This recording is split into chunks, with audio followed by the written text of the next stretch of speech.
चले गए और एक बच्चा लापता है और काफ़ी दिनों से ये लापता था। और इनके दुख में शामिल होने के लिए ऑनरेबल सीएम साहब ने, उमर अब्दुल्ला साहब ने मुझे और मैडम सकीना इटू जी, ऑनरेबल मिनिस्टर और एडवाइज़र टू ऑनरेबल सीएम जनाब नासिर असलम वानी साहब को और एमएलए देवसर भी वो हमारे साथ थे, हमें यहाँ भेजा था। और यही था क्योंकि उनकी ग्रांट्स थी, वो नहीं आ सकते थे। उन्होंने कहा उनको उस फैमिली के दुख में जाके शरीक होइए और उनको पूछिए वो क्या चाहते हैं, क्योंकि जो बच्चे चले गए हैं वो तो हम वापस नहीं ला सकते, लेकिन इतना जरूर कह के जाते हैं। डीसी साहब भी यहाँ हैं, डीआईजी साहब वगैरह सारे यहाँ हैं। एक चीज़ हम यहाँ इनको कह के गए हैं कि इसकी जुडिशियल इंक्वायरी कराएंगे। और दूसरा जहाँ ताल्लुक है कुछ, अब मैं पैसे अमाउंट नहीं बताऊंगा क्योंकि वो किसी लाश की कीमत हो जाएगी।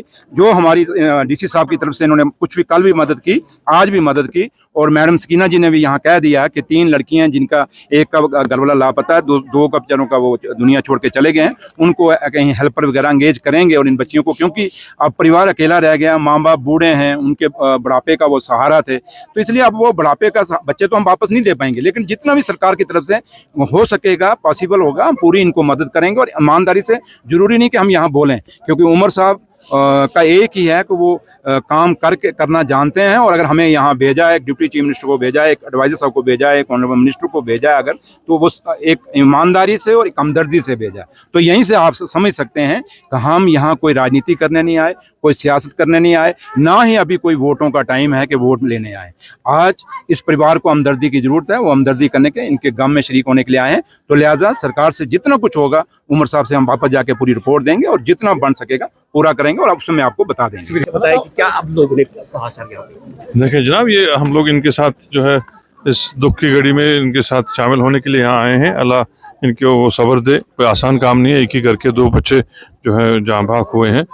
हम इनके साथ उसी हमदर्दी के सिलसिले में आए हैं और इस बात की जितनी भी मज़म्मत करें वो कम है, और इसकी तह तक जाना बड़ा लाजमी है।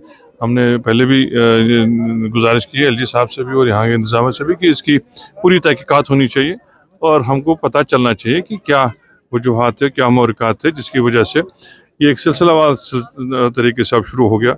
इससे पहले कठुआ में हुआ, फिर यहाँ हुआ, फिर दूसरी जगह में हुआ। बच्चे लापता हो जाते हैं, फिर कुछ देर के बाद उनकी लाशें मिलती हैं और ये एक मामा सा बन जाता है, एक मिस्ट्री बन जाती है। हकीकत क्या है वो हमको सामने आ जानी चाहिए।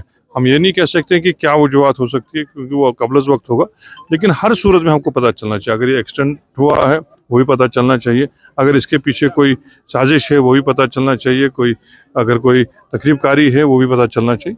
जो इसकी हकीकत है वो सामने आनी चाहिए। इसे आप इनके फैमिली से मिले तो फैमिली की क्या डिमांड रही? देखिए, फैमिली सबसे पहले ये चाहती है कि उनको हकीकत पता चले कि बच्चे यहाँ से शादी के लिए में शामिल होने के लिए गए थे। कोई लगभग महीना हो गया उनको लापता हुए हुए। कल उनकी 2 की लाशें मिली, एक की तो अभी लाश भी नहीं मिली है। तो ये भी बेचारे ये चाहते हैं कि इनको हकीकत पता चले कि किस हालात में, किन हालात में ये जो है मौतें वाक़ा हुई हैं। लाजमी लाजमी तौर पे इसकी तहकीकात होनी चाहिए।